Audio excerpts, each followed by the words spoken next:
Some of you might remember this. Many won't, mostly because you were probably not born when this was peak technology. This is how we old people connected to Web 1.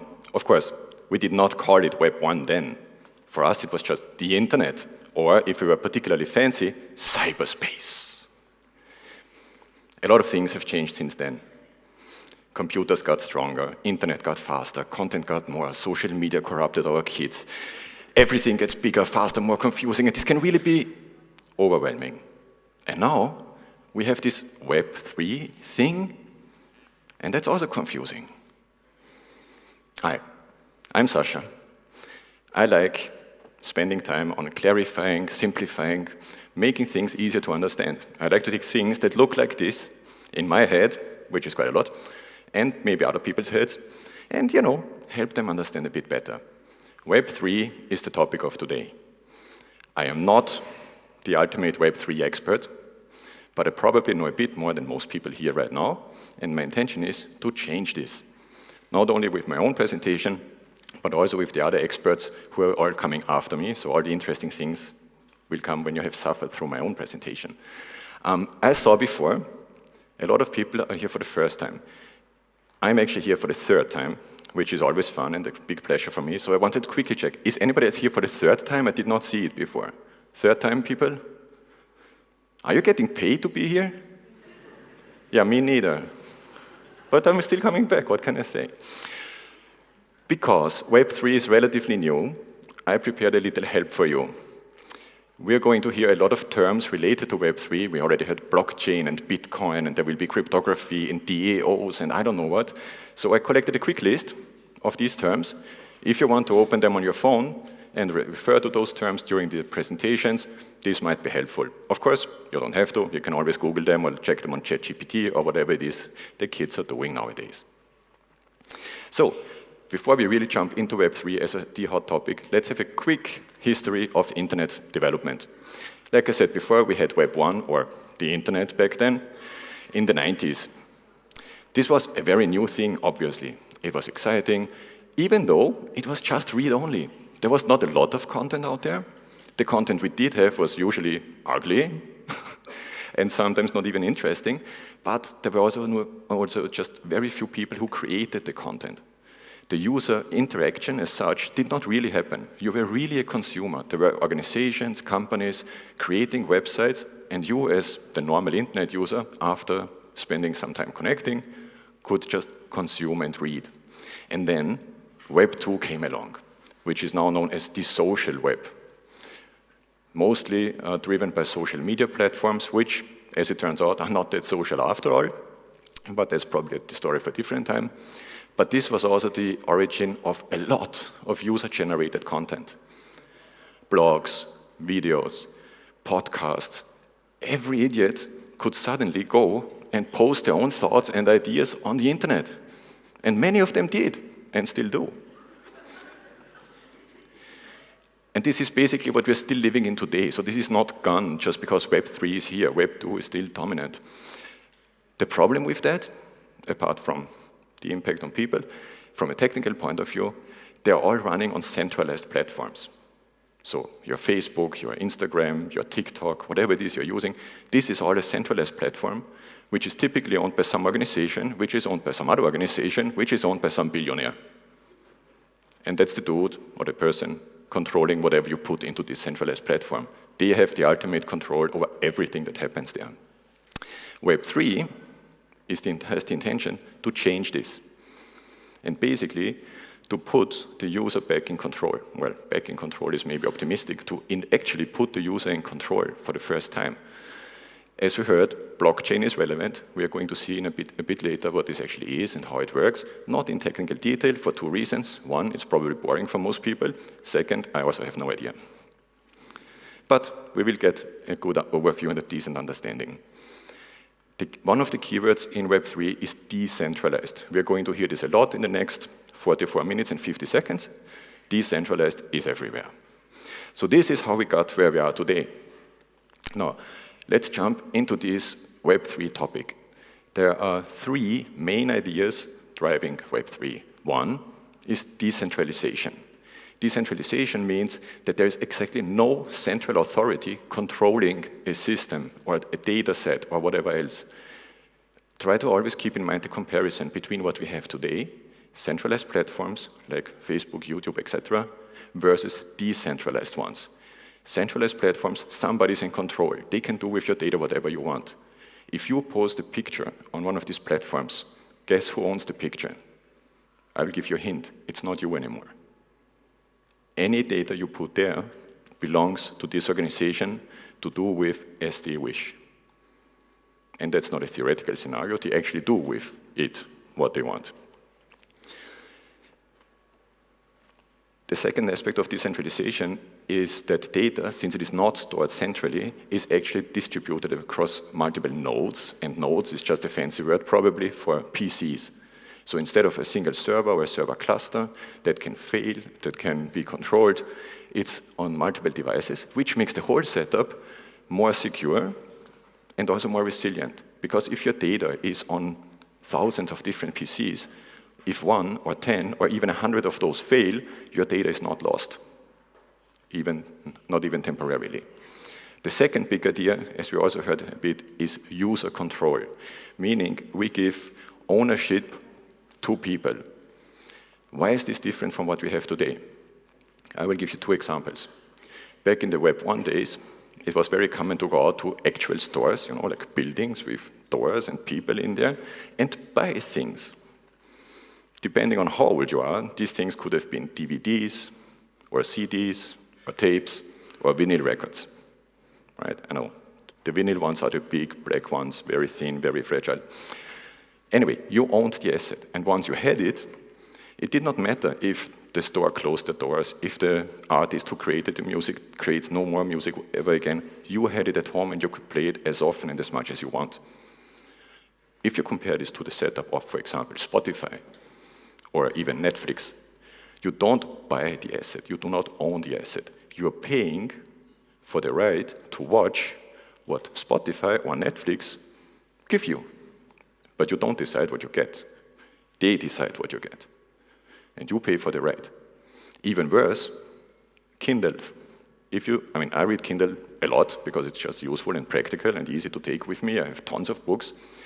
But even though I paid for these books and I have them on my device, if Amazon decided tomorrow that they do not support Kindle products anymore or they stop the whole product line, I could not access these books anymore. Now, I understand and I know there are ways to get around the digital rights management and to get book from Kindle format into another format and so on. But for normal people, that's not really practical. So once again, you pay for something, you don't own it. In Web3, you do. More important than owning the assets is being in control of your own identity.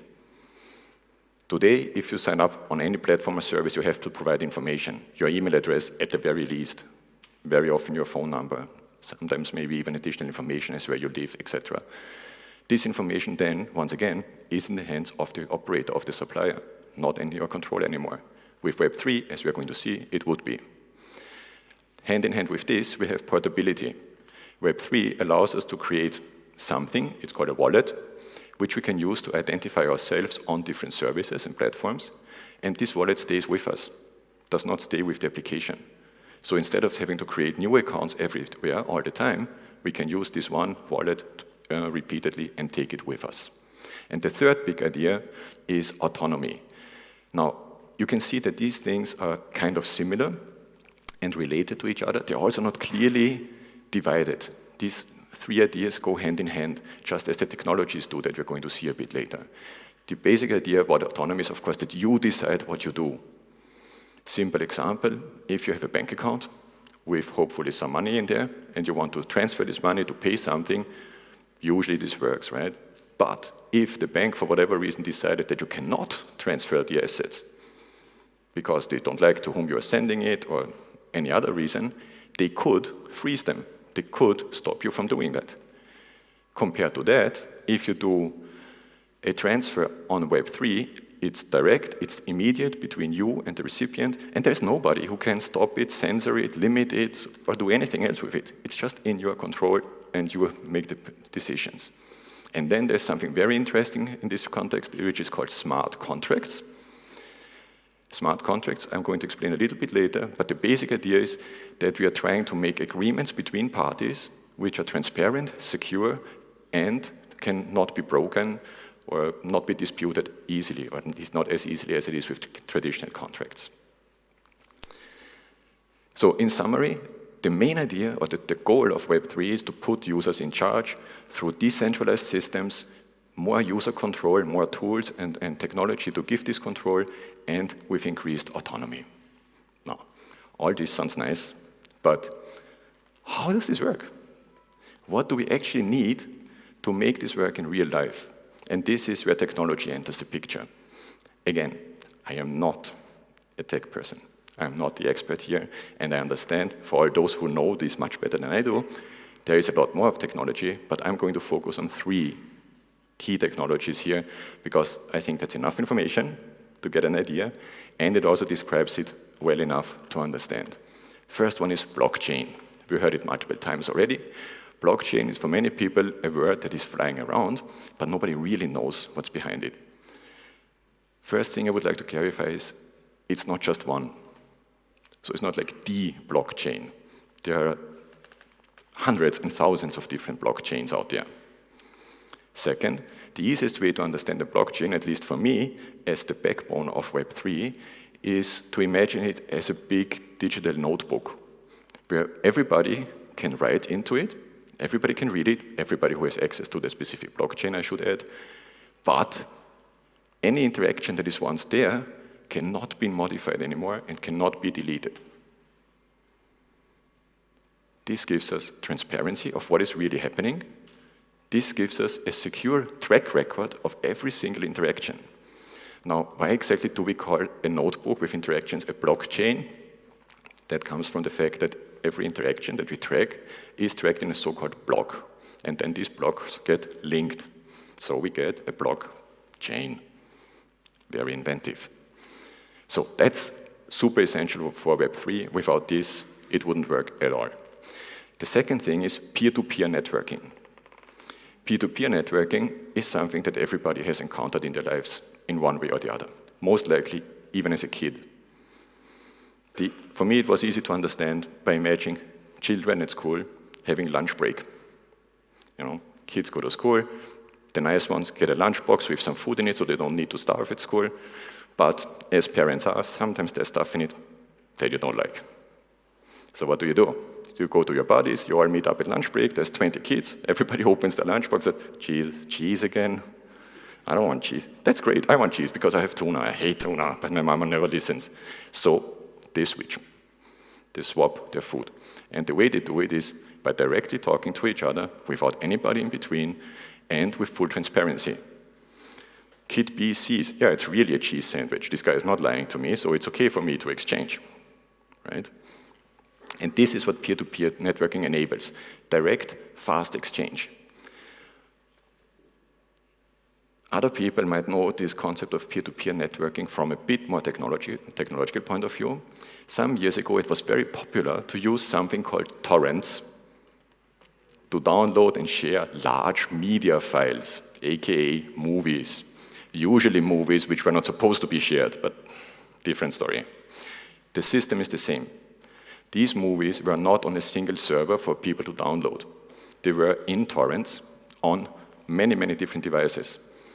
And the system worked well because when you started downloading parts of this file from whatever devices, you instantly and in parallel also shared the parts that you already have on your PC. So instant exchange, everybody profits, it's direct, it's fast. And once again, because it's on so many different devices, there is no single point of failure. This is why it was so difficult for people to actually shut it down. And then we have, of course, transparency. Like I said, the example with the kids, they see exactly what everybody has. Imagine if a teacher went to these kids during lunch break and said, okay, you don't like what you want, that's fine, give me all your lunch boxes. I will keep them for you. You stand here, and you tell me what you would like. And I will tell you if I have it and how much you get. Because, this tuna sandwich actually looks good. I think I will keep a part of it for myself. That's my fee for helping you guys sorting out what you want to eat. This is how centralized platforms work. This is what we're doing today. Every centralized platform, in one way or another, charges you more or less fees for the services and removes transparency. Kids are smart. They understand how it works better. They just go and talk. Third technology that I want to highlight, cryptography. Cryptography in itself is nothing new. The intention is, of course, to protect our digital assets. And when I say a digital asset, this always includes not only files or NFTs or pieces of art or music, it always includes our digital identity as well. The thing that we show to the web. Cryptography, like I said, is not entirely new. Famously, Julius Caesar already used it to encrypt his commands and reports and so on, and made sure that only the people who are supposed to be able to read it have the right decryption key. The principle is still the same more than 2,000 years later. Somebody encrypts it, and in order to actually be able to read it and use it, you have to have the right key. It's probably a bit more sophisticated nowadays and faster, but the principle is still the same. This gives us a way to communicate securely. Because even if somebody were to intercept a message from Caesar or from you, doesn't matter, as long as it is encrypted and they don't have the key, they can't read it. And of course, this also means that we can exchange data more reliably and don't need to be afraid of it getting into the wrong hands. So once again, let me summarize these three technologies. With the aim of being transparent, direct, and secure, we have our blockchain, the backbone. Remember, like a big notebook where everything gets tracked and cannot be erased or modified anymore. We have peer-to-peer networking to make the exchange direct and fast. And we have cryptography to make it secure and reliable. So that's all nice and good. But why should we care? I mean, Web 1, Web 2, Web 3, Web X, who cares? Why should we care? Because, let's be honest, I'm pretty sure nobody woke up this morning thinking, I could really do with a bit more decentralization in my life. Let's have Web 3. Probably not. So what is actually the benefit for us? I prepared 4 areas of those. There are probably more, but once again, I have like 32 minutes left. 4 of those we will focus on. First one is all about ownership and control. This includes NFTs. Now, NFT, non-fungible token, probably became most famous a few years ago with ugly ape pictures, or millionaires, or people paying millions for some JPEG file. You will have heard about it on the news probably. And I think this gave the idea of NFTs a bad reputation. Try to ignore all the noise. Basically, a non-fungible token is a digital, unique copy of something you produce. And this something can be anything, depending on your skill set. Could be videos, could be artists, could be music, could be tutorials, could be documents, could be downloadable things. It doesn't matter. The important thing is, it's a unique digital version of something that you created. And then, even more important, there is something called self-sovereign identity, or SSI. Sounds a bit like a disease, but it's more fun. SSI basically means what I tried to highlight a bit before. We can create an identity in our wallet. In this wallet, we have all kinds of information. It's not so different from your traditional wallet, right? You have probably a driver's license. You might have your ID. You might have other membership cards or whatever you need for different services. And depending on where you go with your actual physical wallet, you show the part that you need. If the police stops me, they will probably want to see my driver's license. I will show it to them, but I'm most likely not going to show them my credit card. I mean, not anymore. Things have changed. And definitely, I'm not going to give anybody a copy of my wallet, of my identity. In real life, you would never do that. But in online life, in Web 2, we do it constantly. We give our data to whatever services and platforms we are signing up to. With self-sovereign identity, it's different. Because you would have your wallet. Inside this wallet, you are verified, for example, that you are older than 18 to visit certain websites, or that you have a certain credit rating. And then when you go to the service and the websites requiring this part of information, you show them only that this is already confirmed. So a website like a bank, for example, if you want a loan, wouldn't have to go and check your credit status anymore, because it's already confirmed, and the bank can rely on it because of blockchain. It's very transparent that it was checked, how it was checked, and that it's legit. The second thing is, of course, also related a bit to this topic about privacy, security, and transparency. There we have smart contracts again. I mentioned them earlier. Smart contracts allow people on Web3 to make agreements between them, like a normal contract, without any middleman, so you don't need lawyers or anything. And inside the smart contract, they define rules, very clear rules that say, if person A, say the supplier, does X for person B, the customer, then payment Z will go to the supplier. It's automated, right?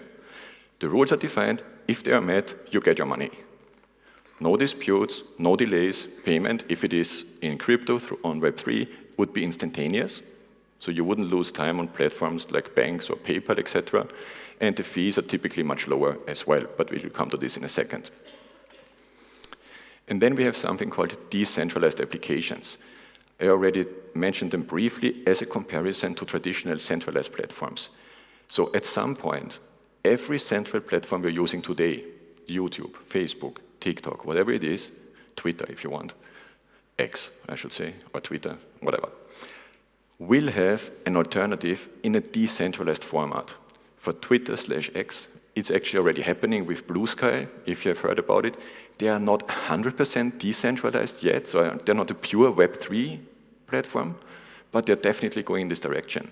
And then there are others like Mastodon, etc. But eventually, we are going to have that. Already today, you can find them, but quite honestly, from today's point of view, they are not really a viable alternative for most of the existing centralized platforms, simply because there are not many people there yet. And with all the freedom that we have there, and no regulation, there is also content there which might be questionable. So it's in the early days, but eventually this is going to happen. The idea of having no central authority and direct access also opens or improves things that we can theoretically already do. Crowdfunding, for example. I will come to it also a little bit later when we're actually talking about how to make money. And something called decentralized autonomous organizations, or DAOs. A DAO is easy to imagine as a group of people who want to achieve something together. Does not matter what it is. Could be for profit, like a business, could be non-profit, like a charity, could be a Dungeons and Dragons fan club, I don't know. It doesn't matter. But you can organize yourself, and it does not matter where you are. So instead of being limited to your current region or to your more or less immediate vicinity, you can engage with people around the world on equal footing. That's the key difference here. Everybody who is part of a DAO has the same rights, the same vote, the same access to all the information.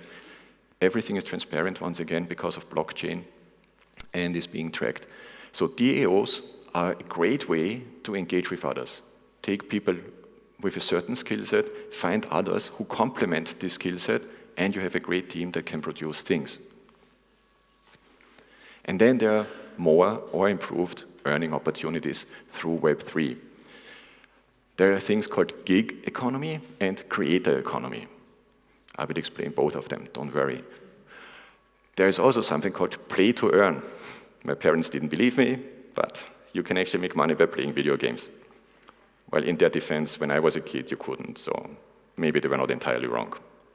And then there's decentralized finance. Once again, we have decentralized. All four of those I'm going to explain you right now, which is exactly what I think you have been waiting for. Because we said, what's in it for me? I mean, in this case, what's in it for you potentially. And that's exactly the part we're going to do. So let's go with Tommy here and take a look where the money is. In gig economy, we have the normal concept which we already know. Freelancers can offer their services, get hired, and get paid. So what's so great about it on Web3?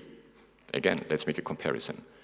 If you're a freelancer online, you can go to platforms like Fiverr or Upwork or similar, submit your profile, submit your portfolio, people can look at it, can contact you, can say I would like to work with you, you can come to an agreement, agree on a price, pay. All this runs through the platform, for example Fiverr.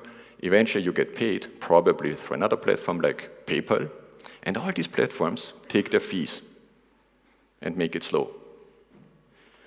In Web3, you don't need any of this. You get in touch directly with the people who are interested in your services, you make a smart contract, you deliver the service, and in the same second, you have the money. And when I say no or low platform fees, the difference is significant. Let me give you a practical example, YouTube. There are two values that we need to look at. There's something called cost per mille and revenue per mille.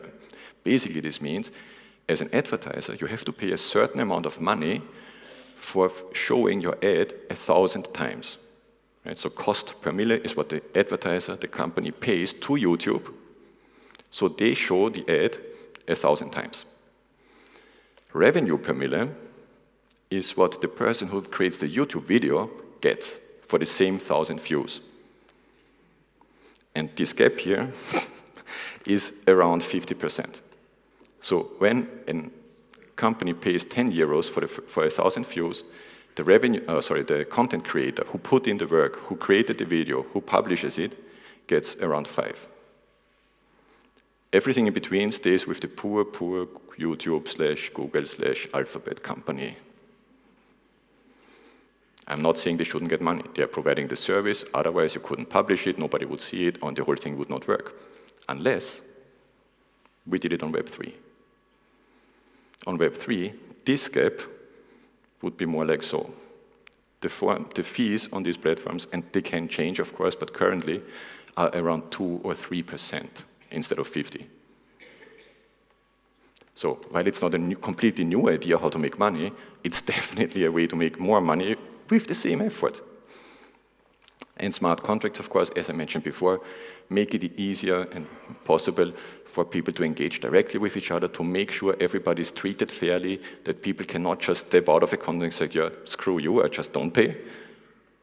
Especially if your customer is not sitting next to you, but maybe halfway around the world. I mean, what do you do if the guy says, I don't pay you? I'm not going to make the money transfer. I already have your product, that's it. Or the other way around. What if you pay first and then the guy doesn't deliver? And if these freelancers or these entrepreneurs or solopreneurs, I want to call them, actually tend to organize together, then DAOs, these decentralized autonomous organizations, are the way to go. Like I said before, everybody who is in there, same rights, same access, same vote when it comes to making decisions. No managers. Think about it. How nice is it? Finally, everybody who has been blaming all the managers for everything that's going wrong in any company cannot do that anymore. No managers needed. You are in charge. You're in total control. So you're also totally to blame if it doesn't work. Freedom, right? Creator economy. Similar, but again, main advantage here, no middleman. Think of a musician, one of the many, many people who think they should be famous, but unfortunately are not. They might be great musicians, I don't know. Today, they would probably create their songs, put them on Spotify, and then for, I don't know, 1,000 people listening to the song, they get like 0.003 cents, I think, roughly. Not much. If the same guy creates his song and sells the song as NFTs, right? So you go there, you say, this is my song, I create 100 NFTs based on that song, and you can buy it. And then it's your version, your copy of it. You own it, you will own it forever, you can play it as often as you want, and even if I go away, if I stop making NFTs, if I delete everything, you still have it. If he sells this 100 times, he's going to make way more money than he ever could on Spotify. And of course, he has the advantage of not having to pay Spotify. And this is true not just for musicians, but for anybody else who can create anything. It really does not matter what it is or what you want to do. Any skill set works with that. And finally, obviously one of my favorites, play to earn. And yes, it's really, really true. You can be in games, you can create things in there. My son actually likes doing that. He's not making money with it. What can I say? But he likes doing this for Minecraft. He creates skins and mods and I don't know what. But you can do this professionally. And maybe not just for Minecraft, but for all these fancy games like CSGO and Dota 2 and however they're called. You create magic potions and weapons and skins and clothes and assets and treasures and I don't know what. And then you can actually sell them for real money. Well, initially for crypto, obviously, but that you can then switch into real money. Or you actually play, really sit down and play a game and get paid in crypto. True story, really exists, look it up. You can do that. There are people playing enough to pay their rent every month. What can I say? I don't know what else they're doing, but as a model, it actually works. And even if the games are not paying you for playing, you might play, you get rewards in the game, which you can then trade or sell in real life. So there are opportunities out there to actually play and earn. To make sure all this works fairly and everybody actually does get paid, once again, we have everything I mentioned before. We have blockchain there, we have smart contracts there, ID protection, etc. Then we have decentralized finance. That's more for the people who already have a bit of money and are willing to invest it. Again, not so different from how you would do it today in real life. You could go to a bank and give your money to the bank, right? And the bank would give you some sort of interest, which is usually not very interesting because it's super low, like, I don't know. But the same concept in crypto is called staking. It's a low-risk way of investing money there. Basically, you buy crypto and you leave it in the cryptocurrency. You don't spend it, you don't sell it, you just leave it there in order to strengthen the currency. You commit to leave it there for a certain period of time, and for this time, you get interest. Usually, I don't know, 5 to 7%. It depends. It varies, right? So that's a low-risk thing. There is still a risk because theoretically, like all cryptocurrencies, the whole thing can crash, let's be honest. But depending on which currency you choose, it's a low risk. And then there's something called yield farming, which has higher risk. Again, you buy a cryptocurrency, you give it to a so-called decentralized exchange, and they use your money to make investments and transactions and try to increase the value. For each of these transactions, you get a certain percentage, a certain fee. So they pay you for letting them use your money to invest. It's higher risk because, like all investments, something can go wrong. And then we have crowdfunding. We heard it briefly before. Crowdfunding, again, is something you can do already. Probably the most popular platform is Kickstarter. You will have heard of it. The idea with crowdfunding is that I say, I have an idea of a product that I would like to create and sell, but I don't have the money for it, and I don't want to have investors, or I don't find them. So you go on Kickstarter, start the project, and say, guys, I need 100,000 euros. If I get this, I will build this product, and depending on how much you contribute, you get 1 or 2 or some other goodies, depends. Why is it no risk? Because even if people say, yeah, I'm going to give you 100 euros or 10 euros or 50, the money will only be taken from them if the crowdfunding goal is reached. So if I only get 99,999 euros, the whole project is over, nobody pays any money, they keep it, no problem. Again, same concept on Web3, of course with crypto, but without Kickstarter in between. And what does Kickstarter do for hosting your project and helping you find crowdfunding members? They charge fees, exactly, thank you for cooperation. So you can get rid of this as well. You have direct access, or if you're an artist, remember the musician before, you can communicate and get in touch with your fan base directly, and they can support you also financially, directly and transparently on Web3. As with all investments, doesn't matter if it's Web3 or real life, you should think very carefully if you can afford losing the money you're investing. So if it's the choice between feeding the kids or investing into crypto, probably better to feed the kids. Don't put money anywhere if you can't really afford to lose it. This begs the question, if Web3 is so awesome and there are so many opportunities and making money is like a dream come true, why isn't everybody already rich with it? Two sides to this answer in my point of view. First, a lot of people actually are getting rich. Maybe not like 600 billion rich, but then again, would you need it? I'm perfectly happy with one. I'm a very modest person. And the second aspect is, of course, like with all new tools, new technologies, there are risks. And if what I've been showing you until now sounds a bit like a promotion for Web3, and I'm trying to encourage you to get into it and take your life savings and get even richer, it's really not. Let me take you back a step, and let's take a look at these risks.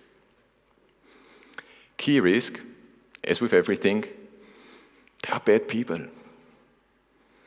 Whenever there is an opportunity or a new tool, a new technology that can be used for good, you will always find people who use it for something bad. Usually stealing money, in this case, from people who are trying to make some. Bad people. Then, because everything is so decentralized and so self-organized, you can't really go anywhere for help. It's not like you call the Web3 hotline and say, dude, I just lost all my crypto, what can I do? No such thing. So you really want to know what to do when you enter this domain. Also, as you may have heard from a hopefully not too confusing description of Web3 so far, it's fairly complex still. It's not really user-friendly. It's not like you go on web3.com and say, oh, okay, make my wallet, make my ID, buy some crypto, make sure I have the right blockchain, and help me with this. Nope. Does not exist. And then there's still a lot of legal uncertainty. Many countries have not yet figured out how to deal with this. So let's assume I know it's a stretch, but let's assume I'm super smart and have brilliant ideas and make a lot of money on Web3. Thousands of Bitcoin or Ethereum or whatever. I get them from people directly into my wallet. Government, Romanian government in my case, has no clue. So how shall a country or a government tax this kind of money, this kind of income? As the person making the money, I would say, they shouldn't, but probably the government has a different opinion there. The risk here is, of course, that at some point they do figure it out, and then they might suddenly stand in front of you and say, dear Sascha, it's so nice to see you. We see you made like 200,000 crypto last year. We would like to have 30% of it, or 50, or whatever they come up with. So that's the risk here. The good thing is, of course, we can mitigate these risks. We can do something about them. Safety first is always a good thing to keep in mind, and not being stupid always helps. So the wallets I mentioned before, they are secure as long as you do not share your private key. So do not, never, ever, ever share your private key. I understand it can be tempting. You go out, assuming you're single, of course, all the married people, you have a break for now. You go out, you go to a bar, you get slightly drunk, you meet a hot dude or a hot chick, whatever is your preference, and you have a great night, and all the fun, and you go, and it's going so well. And then she asks, by the way, what's your wallet's key? Probably not the right person for you. So do not share that. Then, of course, again, like in normal life, in real life, before you put your money into anything, check it out. You say, yeah, by the way, I heard my neighbor talking to somebody, they mentioned this. Maybe we shouldn't put all our money in there. Nope, probably you shouldn't. Take your time. Fear of missing out, FOMO, is a real thing, I understand. But in 9 out of 10 cases, it's better to miss out than to misinvest. And then, of course, always a good idea, take it easy. You don't need to get rich overnight. I can understand that you would like to, but start small. Take a bit of risk, take a bit of money, which you can afford to lose. Learn what is happening, learn what went wrong, because things will go wrong, and improve for the next one. And again, coming back to the laws and regulations, it's a really, really good idea to check if there are any, and if not, to keep like half an ear open to hear if anything pops up. So you're prepared for the government knocking on your door. And then, of course, rule number 1, if something, anything, sounds too good to be true, it probably is. Don't fall for it, guys. I want to make this very, very clear. I know I focused a lot on all the good things of Web3. The best thing about Web3, by far for me the best thing, is its intentions so far. The idea of decentralizing platforms, the idea of giving control to users, the idea of protecting our identity and our data, and having the possibility to do so. But it's still early. As I said, there are still pitfalls, there are still risks. I do not want you to go out of here with the idea that, oh, Sascha said I put all my money on Web3, let's go. Nope, I don't. All I'm telling you is, be open to it. Take a look at it, and if I manage to raise a bit of interest and also hopefully increase understanding just slightly, that's already a win in my book. Question now is, of course, how do we get started? How can we do that? First step, learn. I know, boring, sucks, who wants to read? Probably the videos, guys. You don't necessarily have to read, you can check a lot of YouTube videos. Yes, I know, centralized YouTube, but still. Then, get a wallet. Without a wallet, you can't do anything. As I said before, a wallet on Web3 is not just for keeping your money, it also keeps your identity and your personal data. There are many, many different wallet providers out there. Once again, do a bit of research, which one fits best for your purpose. A very popular one for general purposes is MetaMask. So Meta, like Meta, obviously, and mask, like the thing you could put in front of my face, so I'm looking better. MetaMask. And then the last step is check out decentralized apps. Do a bit of research, see what is there, play around. As I said before, start small, baby steps, play it safe, and get a feeling for the whole thing. If you find out it's not for you, fine. Nothing lost. At least you know what you're talking about and what you don't like. But if you see that it is actually something that's interesting for you and that can help you, and even if it's just as a side hustle where you make a bit of income next to your day job, how nice would that be? You made it. And I still have a few minutes for questions. I'm happy to answer any questions you have right now. And of course later, I'm here all day, there's no escaping. If you have questions later, or if you want to know more about this stuff, you can find me online on, I almost said all the platforms, but that's not true, on many platforms. I'm not doing this TikTok thingy, but you can find me anyway. But for now, that was my speech, that was my presentation. This was the kickoff to hopefully a great day about Web3 at Limitless. And who wants to go first with any questions? Preferably somebody who is still awake. Thank you very much, Sascha. Let's give him a big round of applause.